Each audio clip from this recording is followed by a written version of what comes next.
اللہ تبارک و تعالی ہم سب کو بھی کہے آخرت کو خوف نصیب فرمائے۔ پھر مالی معاملات میں ڈنڈیاں نہیں ماریں گے ہم۔ مفتی رفیع عثمانی رحمۃ اللہ علیہ کا نام سنا ہے آپ نے، حال ہی میں حضرت کا انتقال ہوا ہے۔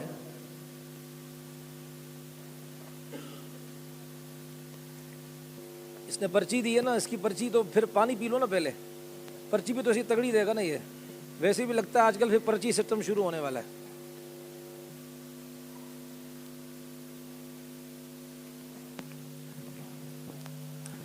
حضرت کے بارے میں آتا ہے اتنی احتیاط، یہ ہمارے لیے سبق ہے کہ حضرت کے بھی بیٹے ہیں مفتی زبیر صاحب دامت برکاتہم، ان کا انٹرویو سن رہا تھا، انہوں نے فرمایا کہ ہمارے والد صاحب کے یہاں ایک ترتیب یہ تھی کہ اگر ہم اپنی گاڑی کسی وجہ سے استعمال نہیں کر پائے کہ خراب ہو گئی اور اس طرح، تو دارالعلوم کی اپنی گاڑی ہوتی ہے، تو اس میں اگر یہ ہے کہ مثال کے طور پر ہم نے کہیں جانا ہے دارالعلوم کے کام سے، اور بیچ میں اپنا کوئی کام نکل آیا، یعنی کہ جا رہے ہیں اپنے ادارے کے کام سے، وہ ادارے کا کام ہو گیا، اب بیچ میں یاد آیا کہ یار پھر کون آئے گا اتنے دور سے، تو اب اپنا کوئی کام کر لیں، تو پھر ہمارا یہ ضابطہ ہے گاڑی کے اندر باقاعدہ بک رکھی ہوئی ہے کہ ڈرائیور کو یہ بتایا ہوا ہے کہ جو بھی چاہے شیخ الاسلام صاحب ہوں، صدر صاحب ہوں یا کوئی بھی استاد ہو،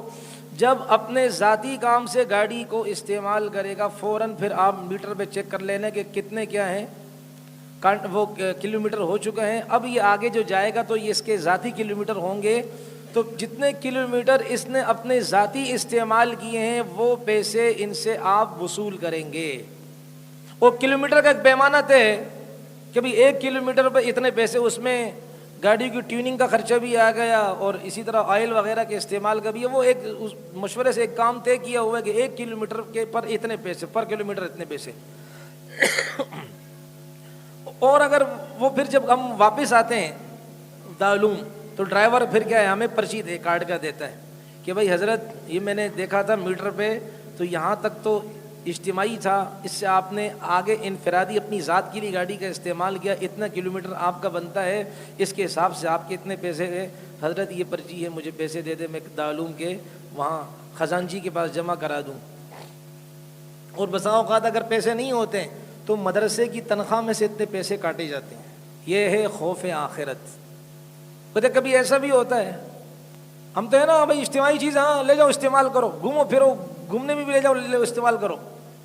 حضرت کے یہاں قانون یہ ہے کہ دارالعلوم کے اندر رہتے ہیں، ظاہر بات ہے کبھی مہمانوں کا آنا زیادہ اس لیے کہ ان کا تو بیرون دنیا تک کے رابطے تھے، عرب علماء بھی آتے تھے، پاکستان کے مسائل کے لیے مشورے، پاکستانی جو ہے نا وہ بڑے منصب والے وہ بھی آتے تھے، اور پاکستان کے جو علماء تھے وہ بھی آتے تھے، مختلف قسم کے معاملات امور کے مشورے کے لیے آتے تھے، تو ان کے پاس تو آمد و رفت ہوتی تھی، خاندان والوں کا اجتماع بھی ہوتا تھا، تو ان کے پاس اپنی کرسیاں میز کم پڑ جاتی، تو پھر یہ دارالعلوم سے لیتے کہ ہمیں تھوڑی دیر کے لیے میز کرسیاں دے دیں، اور فی میز فی کرسی کا کرایہ باقاعدہ دارالعلوم سے طے ہے، اس کے پھر کرائے کو ہم دارالعلوم میں جمع کراتے تھے۔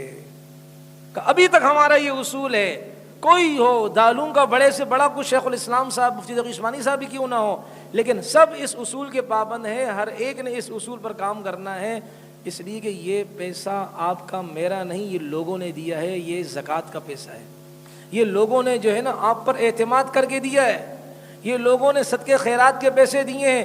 اب لوگوں کے پیسوں کو ایسے ہوا میں نہیں اڑانا ہے، بلکہ صحیح مقصد پر اور صحیح مصرف پر، صحیح جگہ پر اس کو کیا کرنا ہے، خرچ کرنا ہے۔ یہ ہے تقویٰ، یہ ہے خوف۔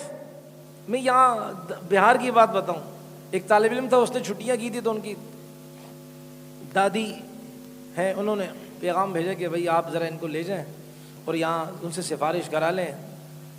اس طالب علم کو میں لے گیا، وہ جو ان کے ناظم ہیں ہمارے قاری صاحب جانتے ہیں ان کو، قاری حکیم اللہ صاحب، اب تو بیچارے چلنے بھی بہت زیادہ وہ ہو گئے ہیں، جسم بہت ان کا پھول گیا ہے، لیکن بہت اچھے انسان۔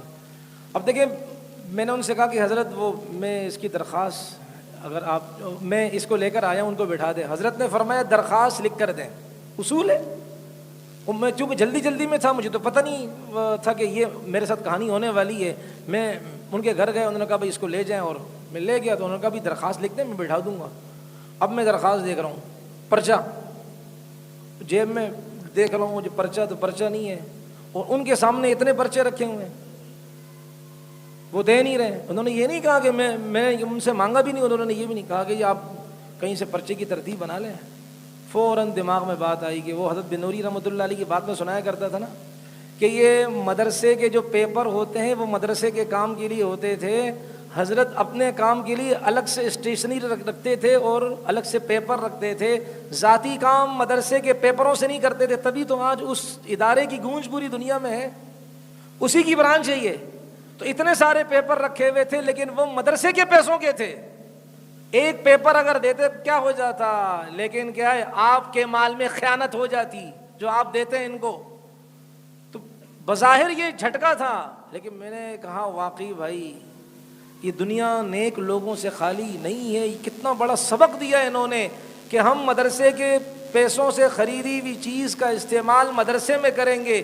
یہ چھٹیاں طالب علم نے ذاتی کی ہیں, تو اپنے ذاتی مال کے پیسوں سے کیا ہے وہ پرچہ خریدے, ہم مدرسے کے پیسوں کے لیے ہوئے پرچے ان کو نہیں دیں گے. اور پھر وہ میں باہر گیا, وہ بیٹھ جاؤ, وہ کچھ چندہ مندہ دے گا, تو ایک کوئی طالب علم میرے جاننے والا نکل آیا, میں نے کہا وہ پرچہ لے کر آ بھائی, تو وہ درخواست وغیرہ لکھ کر دی. یہ ہے خوف آخرت, یہ ہے تقویٰ, کہ جب تقویٰ آ جاتا ہے اجتماعی مال میں اتنی احتیاط ہوتی ہے. امام اعظم ابو حنیفہ رحمۃ اللہ علیہ کی بات سنائی تھی نا آپ کو, کہ امام صاحب رحمۃ اللہ علیہ کسی کو قرضہ اگر دیتے تھے تو ان کے گھر کے سائے میں بھی نہیں کھڑے ہوتے تھے کہ یہ اس قرضہ لینے والے کے قرضے سے نفع حاصل کرنا ہے. ہم تو بھائی جس سے قرضہ لیا ہے ایسا ہوتا کہ وہ یہاں چائے منگا, کھانا منگا, وہ تو میرا منہ بند کرنے کے لیے مجھے کھانا دے رہا تاکہ مجھ سے قرضے کا مطالبہ نہ کرے, الا یہ کہ پہلے سے اگر لینے دینے کا سسٹم وغیرہ ہے. یہ ہے خوف آخرت. جب خوف آخرت آئے گا میرے بھائی, گناہ بھی نہیں کرے گا انسان, گناہوں سے بچے گا. آج حال یہ ہے کہ وہ 2 دن کی بات ہے, آپ شاید مجھ سے زیادہ ہی جانتے ہیں ان معاملات کو. ہمارے پاکستان کی کوئی لڑکی, اس نے کوئی گانا گایا, پتہ نہیں کس کے انداز میں گایا, اور جب وہ بے حیا تو میں بھی بے حیا, ٹھمکے لگائے. کیا کروں, مزے نہیں لے رہا, یہ رونے کا مقام ہے. ایک دن کے اندر اسے اس کے اکاؤنٹ میں کروڑوں روپے آئے.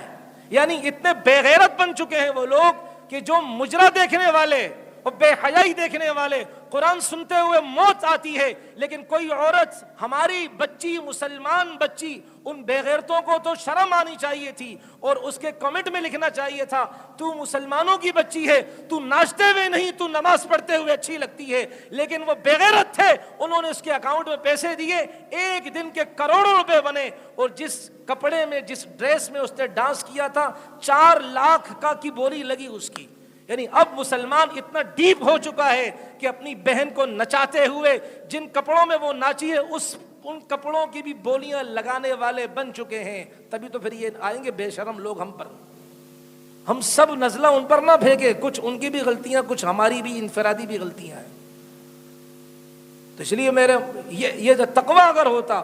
وہ پھر ایک اور آیا کہ ایک لڑکی جھگی میں رہنے والی ہے, اس کو ہائی لائٹ کیا جا رہا ہے کہ جی تو کیسے ناچتی ہے, اور سارا جو ہے نا وہ کیمرہ اس کی طرف اور لوگوں کی توجہ اس طرف کہ جی ہمارے پاکستان کا نام روشن کرنے والی ہے یہ بچی کہ ناچتی کتنا اچھا.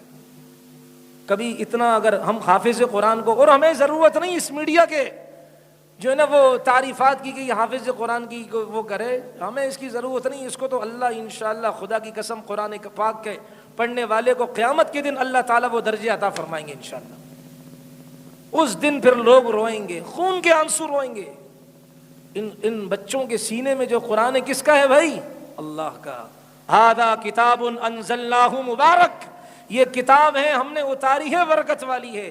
ظاہر بات ہے اتارنے والا اللہ, تبارک الذی نزل الفرقان, تبارک الذی جعل فی السماء بروجا, برکت والا اللہ ہے. برکت اس کا کلام ہے, جس سینے میں ہے وہ برکت والا. جب یہ قرآن کریم فرشتوں نے 2000 سال پہلے سنا تھا تو فرشتوں نے بھی تو یہ کہا تھا مبارک ہے وہ زمانے جس زبانوں پر یہ قرآن کا ورد ہوگا, مبارک ہے وہ سینے جو سینے اس کو سمیٹیں گے, اس کے انوارات کو اپنے اندر سموئیں گے. تو آخرت کا خوف نہیں ہوگا. ہم مسلمان اپنی قوم کی بچیوں کے ناچ کو دیکھیں گے تو ان کو لائک کر کے ان کے اکاؤنٹ میں پیسے دیں گے. پہلے زمانے میں تو ناچنے والی ہوتی تھی تو تماشبین سامنے ہوتے تھے، پیسے لٹاتے تھے، اب تو کمنٹس کیے جا رہے ہیں اور ان کے اکاؤنٹ میں پیسے دیے جا رہے ہیں. یہ تو نیا سسٹم نکل آیا ہے بھائی. اس لیے اپنی بچیوں کی تربیت کریں بھائی، توجہ دیں. یہ موبائل ان کی غلط تربیت کرتا ہے، یہ موبائل ان کی سوچ بگاڑے گا. آج بچی نے میٹرک میں اعلیٰ نمبرات حاصل کر لیے، والد صاحب ٹچ موبائل لے کر آ گئے. کتنا روکو گے بھائی؟ ہمیں تو وہ گھرانے بھی معلوم ہیں. خدا کی قسم، ابا سمجھ رہے ہیں کہ میری بچی قرآن پڑھ رہی ہے، ٹائٹ قسم کا انہوں نے جو ہے نا وہ دوپٹہ کیا ہوا ہے. ابا سمجھ رہے ہیں میری بچی تو صبح سے لے کر شام تک قرآن پڑھی. پتہ نہیں کس طرح اللہ کا نظام، کس طرح وہ دوپٹہ تھوڑا سا اس کا کیا ہے، وہ گٹھان وغیرہ کھلی اور وہ اس کے جوڑ کھلے، دوپٹہ جب سر کا تو پتہ چلا ہینڈ فری تھے اور وہ ماشاءاللہ میوزک سن رہی ہے.